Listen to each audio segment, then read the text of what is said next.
What would you do if your child was diagnosed with a serious health condition? Find out what Dr. Dionna Hancock-Johnson did when her daughter was diagnosed with diabetes at the age of 3. Dr. Dionna is a certified life coach and psychologist. She's also a speaker and author. She holds a doctorate in education in counseling, psychology, and a master's of science in human development and family studies from Iowa State University.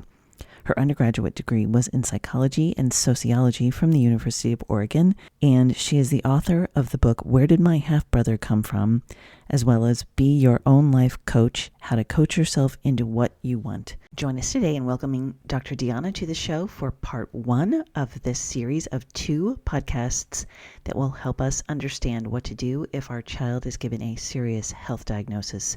Thank you so much, and enjoy the show. Welcome to the Teaching Your Toddler show today. Today we have Dr. Dionna Hancock-Johnson to speak to us about her experience as a mom with a child that had a specific medical diagnosis and how her family dealt with that. But first, Dr. Dionna, thank you so much for joining us. Tell us a little bit about yourself. Thank you so much for having me on your show. I am a mother first, wife. I am a psychologist. I have 2 books out, one called Be Your Own Life Coach, and the other is Where Did My Half-Brother Come From? I'm also a motivational speaker and a life coach. I live out here in Los Angeles. My daughter and I do have a podcast as well that is called Talking Toddlers with Type 1 Diabetes. And we are trying to be a sounding board for other people and other families who have been going through the same thing and don't know what to do and how to deal with their diagnosis when they're diagnosed. And so right now we're just trying to, let everyone know this is who we are. I've also came out with the first pocket underwear I'll say the first underwear that is designed with a pocket to help those who are diabetic and who wear an insulin pump. So that's called the Pocket Underwear Company. And you can find out more about that at donatetpuc.com. Other than that, everything else is good. I mean, we're just trying to really just get ourselves out there and let people understand that we know what you're going through. We know what this is like, and that, there is a mom and a daughter or a parent and a child that is going through the same thing and can be here for you. Wow, that's amazing. You have a lot going on, and I had not heard about that that underwear with the pump. That's really great. I'm sure that's got to be a stigma. Let's talk about that in a second. But first, so your daughter was actually diagnosed as a toddler. How old is she now? You know what? Yesterday was her birthday. She turned 7 years old. She was Aw. diagnosed at 3. And that was so hard because when she was diagnosed, she didn't know the signs of what it meant to have her sugar go low or her sugar go high. So we had to learn these things and learn the cues from her. And I had to, check in and ask her a lot of questions, but it was really, really hard at that time. Oh yeah, at 3 years old. I mean, you don't know if they're just having a temper tantrum, right? Yep. And type 1, sometimes the kids want certain things that they can't have. And that was also hard for us because they would say she can eat whatever she wants when you are diagnosed as a toddler because they didn't want to have to make them pick foods. And the biggest thing is they needed to just eat. And we just needed to give them insulin. And I didn't understand that because I felt like, why wouldn't we just give them insulin when we should just give them basically what it is they can have that is healthy so that they can stay within the parameters of their sugar levels. Right. And so she is insulin dependent. She is insulin dependent 24/7, yes. And it took a while before she was able to get her insulin pump because in the beginning, you are pricking her fingers, you are actually, giving her tons of needles in her legs, and you're doing this all day, especially for a little kid who just eats like all day when that's what they were used to. She had a normal lifestyle before then. I mean, she was going to daycare and, all the stuff was great, like just like your normal toddler. And then when she was diagnosed, the daycare didn't want to learn. They didn't want to take the time to have people come and train them. And they pretty much kind of kicked her out of the center. And so I had to cut everything out of my life to help her, to help her live and survive. And I knew that, I didn't have a problem with that because as a parent, you're like, I'll do whatever I got to do for my babies, And so that was the thing for me. It was not, I don't mind having to do what I have to do, and I don't mind if I have to leave work. But the struggle became real after that because of the fact that when you make that type of decision and you're used to having a paycheck 24/7, you have to do what's best for your family. But yet at the same time, financially, that decision may not be the best thing for your family. Absolutely. However, I can tell you my daughter is very happy, healthy, and doing really good at this point. Yeah. Oh my gosh, that's got to be such a tough decision as a family to decide to do that. But like you said, I mean, what alternatives do you have, right? I mean, No, there's limited, exactly. you And know. right. And I live here in California and I don't have any family out here because we came here to work in the industry. I'm also a celebrity life coach that works with people in the industry. And so, with that said, it's no way to really combat that with trying to deal with a diagnosis. We didn't know this was going to happen. Mm-hmm. Right. Talk a little bit about that. I mean, what was sort of your thought process as you sort of realized that this was something that you were going to have to sort of deal with for her whole childhood and certainly for her whole life? One of the things that I have, talking about like this happening, dealing with it as a fear, is that you don't want her to lose her life. You want to be there for her every step of the way. And I am pretty much the only person that can really be there for her outside of her dad, who when he's not working. But I'm the only person that can really be there for her to teach her what she needs to do and know. And to have to teach someone else that doesn't have an interest, that's a fear. Someone that she can't go to a regular school, she can't go to another daycare unless you have somebody that is there. And most of the schools where I live don't have a nurse, so it's a fear of sending her out to school and other places where I really want her to go, because I want her to Mm-hmm. have a normal lifestyle and feel normal now that we have adjusted 3 years later, Mm-hmm. almost, well, 4 years, almost 4 years later. And we have adjusted that at this point. You don't want to stop her from living her life and knowing that she can get through this, but you can't also send her to a school or facility and no one's there to help take care of her. Even though she's just turned 7, she still has to be told what to put in her pump, when to put it in. She knows that you have to eat, you have to get insulin. She Mm-hmm. knows that. So I have like a rule like no food, no insulin, or no insulin, no food. And Mm-hmm. so from there, I go into that place and I just tell her, I say, look, you have to eat. And she knows that too. So she knows when she goes out and if she's with a friend. And before we couldn't leave her with friends, right? Still to this day, she can't stay overnight with anybody. So I have Mm-hmm. fears that she won't feel like she living a normal life and that she will feel some type of way about being diagnosed when it's not Mm-hmm. nothing you can really do about that, Mm-hmm. and one of the things is, at the same time of your child's fears, you check their emotions before you check your own.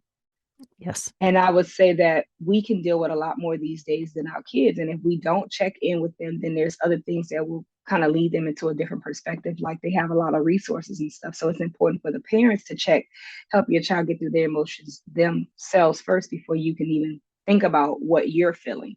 And I Right. guess that's for any mother, in any circumstances, not just with fear. It's just like if something's wrong with your kid, you're going to go all the way to make sure that they're good before yourself. Absolutely. Yeah. Right. Well, it sounds like she's sort of evolving, and certainly as she gets older, she'll be able to take care of those things. But it's got to be really hard right now. Well, so is she in first grade? She's actually in second grade, Okay. and things are starting to change a little bit. As she knows more, it's easier for me to feel comfortable with her around other people. Mm-hmm.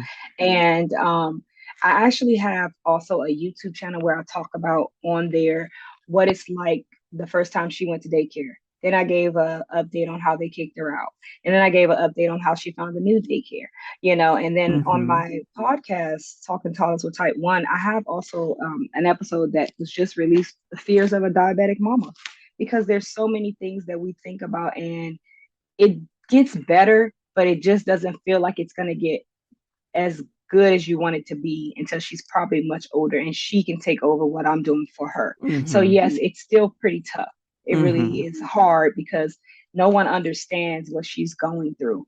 Right. She's starting to understand what she's going through, but she didn't understand what she was going through at first either. And as her parent, like when I had to jump into it, I just jumped into it. We created a documentary for her on donatetpuc.com because her documentary shows how it was so depressing to get out of the bed once she was diagnosed. And it took me maybe 4 or 5 hours that first day home to try to really figure out what's going on and how to Mm-hmm. get this, like how to put one foot in front of the other. When we found out, she was at the hospital for almost a week and they would not release us until we were trained up good enough and everything. But I talk about all that in the documentary about how the life was before, once it happened, and what we've been doing since. Because my daughter also works in the entertainment industry, and she has quite a bit going on. Like she's right now on Nike's website, she's on Disney website, she's in the stores of Marshalls, and she's also doing another shoot. And so she's really good at she loves the camera, but that was her life before this. She was Hmm. working since she was 9 months old. Oh my So it's goodness. nothing new. But I wanted her to continue to work because the day we found out she was diagnosed, she was getting booked for a job. And I said, you know what, Lord, I guess you want me to continue this with her to Oh. show her she can still be who she wants to be. Hmm. Oh wow, that sounds amazing. And we will absolutely make sure that we have the links there. I'm guessing that your YouTube channel is linked on the Dr. Dionna.com website. I believe so, yes. Okay, And if well, not, we can also look at it. I'm Dr. Deanna, life coach on all social media platforms anyway. perfect. Okay, great, great, awesome. We'll make sure that that's in the show notes so that the listeners can connect there. So tell us a little bit about once you did have that diagnosis, how did you sort of like tell your friends and family what was happening? Ooh. You know, it's so important to create a system and create a system with your family too, within your home and stuff like that. I feel like, part of getting through this, I use my motto ULA, which is understanding it, living with it and accepting it. And you go through the process of dealing with that first at home. And then you share. I think I took maybe a week before I started to share with my siblings, who were my closest at the time. My mom had already known the day of because I had already called her and said, well, Mom, they're saying I got to take her to the hospital, da da da. I think I told my aunt within the same day as well, because those are the two that's closest to me. So I ended up telling them early on. I think my mom was like the main person right then and there. So she was walking with me through the process through the whole time. Everyone else kind of, I was just keeping up to date within days. Matter of fact, it was my aunt that I told a little later. So I think sometimes when you get information, you have to learn how to understand it yourself first. You got to go through the what ifs. Mm-hmm. What is this didn't happen? What is it now? How do I deal with it? How do I you talk about it and you create all of this stuff in your mind of what it looks like to share with other people. And Mm-hmm. then you learn to live with it. You educate yourself. You go through the emotions of how to live with what it is that you're diagnosed with. And then once you start to accept it, you can begin to love yourself, forgive yourself, excuse yourself from feeling sad, and then dismiss yourself from not feeling the things that you think you should be feeling. Because Mm-hmm. whatever you're feeling is accurate, and appropriate for the moment. So I feel like I went through all of that first, which was dealing with the changes in my lifestyle before I actually told my friends and family. But I Mm-hmm. felt like it was time to create a system of this is what's going on. And then I'll be honest with you, for a long time, for about a year, I couldn't even talk about it with anybody outside of them. Mm-hmm. And then when I talked to my family, it was limited talking because I still was learning. A lot Mm-hmm. of it I didn't know. I didn't have the questions answered that they were asking me. And I just felt like I had to continue to get through this right now because this is such a diagnosis that needs a right now thing where you have to learn and jump into it right now. And so I felt I had to be what I had to be for my daughter every single moment of the day. And I Mm-hmm. had to tackle this head on and learn everything that I could about it because after going through the crying in the hospital, I eventually snapped out of it and said, what is it I need to know? Go ahead and tell me. Tell me everything. One was I wanted to get out of the hospital. So Yeah. I was like, tell me what I need to know. We've been here almost a week. But, I just feel like I wouldn't also share with people that I felt like was already a negative people in my life beforehand, or not so much in my life, but people that you knew you were associated with, and they were always negative, because that's not the type of support you need right now. You need a positive support system. You need to create a support system of who's the best set of people to talk to when you are down, when you are going Mm-hmm. through this.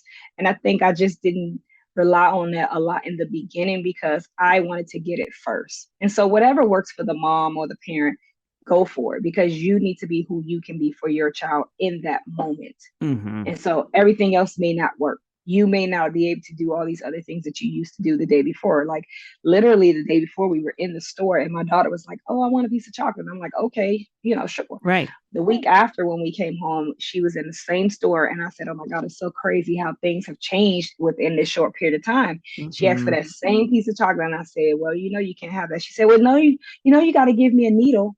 So another thing was like speaking about it in public. That Mm. was another thing. Like, what's the right terminology for a toddler to speak? You know what I mean? Mm. Some kids younger than her are diagnosed. What do you do with these babies that are diagnosed still in Pampers? Like that was a fear of me having another kid after having her because Mm-hmm. of the fact that I was afraid of dealing with the same thing again. And Mm-hmm. I just didn't want to go through that. Mm-hmm. Absolutely. Yeah, that's got to be really hard. Maybe this is a strange question, but did you sort of feel yourself like ranking how you were going to tell people, like, okay, this group of people gets to hear it first, then this people, these are the people I don't want to share with yet. Like, did you kind of have that thought process, I guess?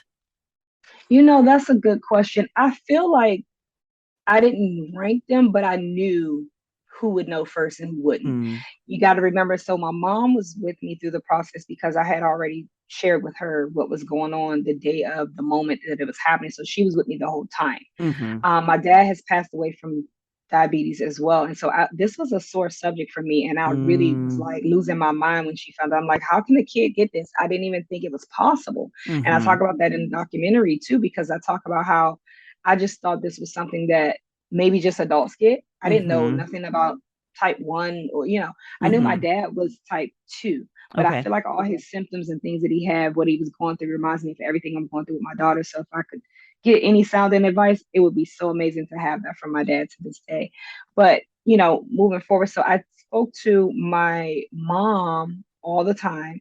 My other relatives, I slowly but surely told them as I felt comfortable to do Mm-hmm. so. Mm-hmm. Because people in your life that are going to ask certain questions that you may not have, or people in your life that either care or don't care. So the Mm-hmm. ones that you already felt wasn't in your life and just want to know what's going on or whatever, I didn't really think about sharing anything with them. If they heard, it would be from someone else. So Mm-hmm. I didn't really rank, but I think in a sense I did because of the fact that I knew who to tell and who not to tell right now, who Mm-hmm. I could deal with. I needed your support.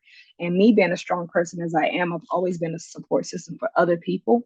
That this time it was really hard, I think, for some of my siblings to see that I needed support, that I go Mm-hmm. through things too. Mm-hmm. So it's just a process that you really have to see what does that look like before you start telling people. So if that means to rank them, that would probably be a good idea too. Yeah, I know it's a strange question, and I'm so sorry to hear about your father. But I mean, I guess just from personal experience, I had sort of a diagnosis about 5 years ago, same thing, and where it was like, who am I going to tell? Mm. Who do I lean on? Who, because like Hmm. you're right, Hmm. you get used to being the strong one, and then suddenly you're the one that needs the help, right? Then you need people Yes. to help you, and it can be hard to ask for that help, right? Yep, yep, it is. It can be. That was a hard time for me because I felt like I got to get through this. I'm in Me being in California and my family on the East Coast. I got to get through this. I have to do what I got to do right now for my baby. I will discuss this with whoever I can when I can. That's Mm-hmm. just how I looked at it. And I think that's important for the parents to do because for your mental space, you got to do what's good for your kid. Most of the time, we're not good until our kids are good. Mm-hmm. And therefore, you have to follow that process through everything you go through. Try not to be too over the top during the time that you get diagnosed, but it's hard sometimes. It really Mm-hmm. is. And I just need to be who I'm supposed to be at that moment for my children.